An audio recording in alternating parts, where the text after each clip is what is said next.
بسم الله الرحمن الرحيم waxaan halkan ka salaamayaa shacabka Soomaaliyeed meel walba oo ay joogaan waxaan idinku salaamayaa salaanta islaamka assalaamu calaykum wa rahmatullaahi wa barakaatuh waxaan rabaa inaan halkan ka iraahdo qodobo kooban oo ku aadan geedi socodka dastuurka dalka sida aad wada ogtihiin yagleelkii jamhuuriyadda saddexaad ee Soomaaliya sanadkii 2000 waxaa la kowsaday dadaalo lagu baadi goobayo dastuur ay heshiis ku tahay bulshadii Soomaaliyeed ee ku kala irdhowday burburkii dawladnimada iyo dagaaladii sokeeye 22 sano ayayna nagu qaadatay inaan ku heshiino dastuurka ku meel gaarka ah ee aan maanta haysano oo Agoosto 1 2012 ay cod aqlabiyad ah ku ansixiyeen 825 ergo wakiil ka ahaa dhammaan bulshada Soomaaliyeed dastuurkan way dawladnimadeenu ku dhisan tahay waxa gundhig u ah mabaadii ay dadka Soomaaliyeed uga soo heshiiyeen hayaankii dheeraa ee aan ku baadi goobaynay dawladnimadeena sida inay Soomaaliya tahay jamhuuriyad muslima federaali ah dimuqraadi ah xisbiye badan oo ay caasimadeedu tahay magaalada Muqdisho waxa kale oo mabaadii dhaqan gashay noqday awood qaybsiga dalka iyo inuu baarlamaanku saldhig u yahay dawladnimadeena mabaadiidaas ay dadka Soomaaliyeed ka soo heshiiyeen oo gundhig u ah haykalka dawladnimadeena ma ahan go'aano si fudud loogu bedeli karo damac siyaasadeed iyo rabitaanka koox gaar ah ama ma ahan go'aano baarlamaanka labadiisa aqal ay ku filan yihiin ee waa go'aan u baahan in ummadda Soomaaliyeed oo dhami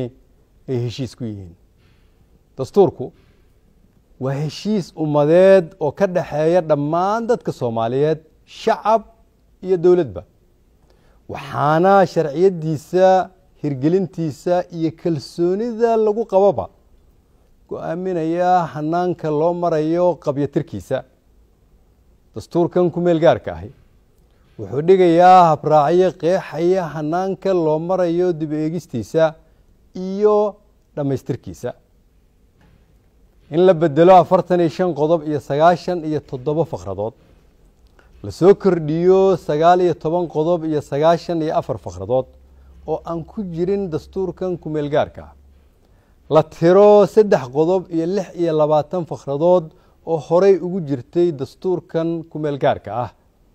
ma ahan dastuur la dhameystirayo ee waa dastuur cusub oo loo qorayo ummadda Soomaaliyeed iyadoo aan heshiis lagu ahayn waxa xusid mudan in madaxda dalku aanay xitaa ku dhaqmin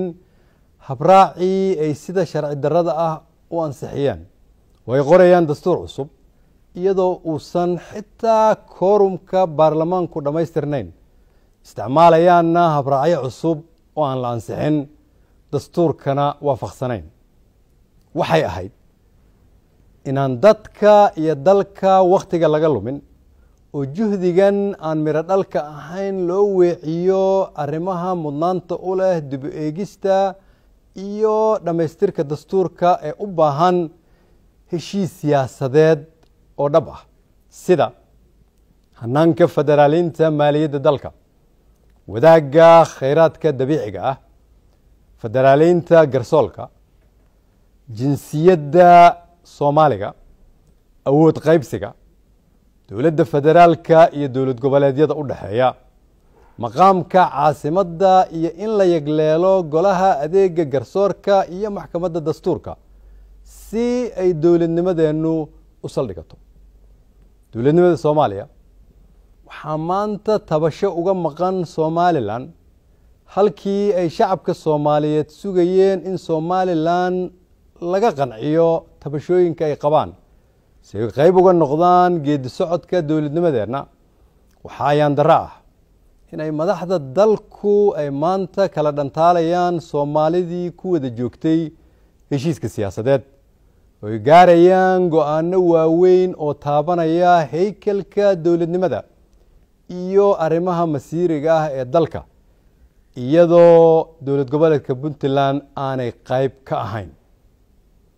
waa dhaqan abuuraya khilaaf kala shaki ah iyo hubanti la'aan siyaasadeed dhaawacna ku ah hayaanka dowladnimadeena midnimada dadkeena iyo dalkeena iyo wadajirka ummadda Soomaaliyeed waxaan sidaa daraadeed madaxda qaranka gaar ahaan madaxweyne xasan sheekh ugu baaqaya inaanu ka leexan dariiqii aan ku wada baadi goobeynay siyaasad loo dhan yahay ogaadaana in dadka Soomaaliyeed aanay iloobin hadalladiisii ahaa in qof keligiis ahi aanu talada dalka isku koobi karin si aan dib loogu noqon dariiqii adkaa ee aan ka soo marnay dowladnimada aan maanta haysano guddoonka labada aqal iyo baarlamaanka xildhibaanadiisa dhammaantood waxaa horyaalla mas-uuliyad culus oo ay indhaha ku hayaan shacabka Soomaaliyeed oo la il daran qaranjabka aan muddada dheer ku jirnay kasoo kabashada qaranjabkaas aan muddada dheer ku jirnayna waxay ku xiran tahay go'aanka aad idinku maanta ummadda Soomaaliyeed u qaadaan waxaan sidaa daraadeed rajeynayaa inaad u hiilisaan dalkiina iyo dadkiina kana fogaataan go'aan kasta oo kala dhantaali kara midnimada iyo wadajirka ummadda Soomaaliyeed waa mahadsantihiin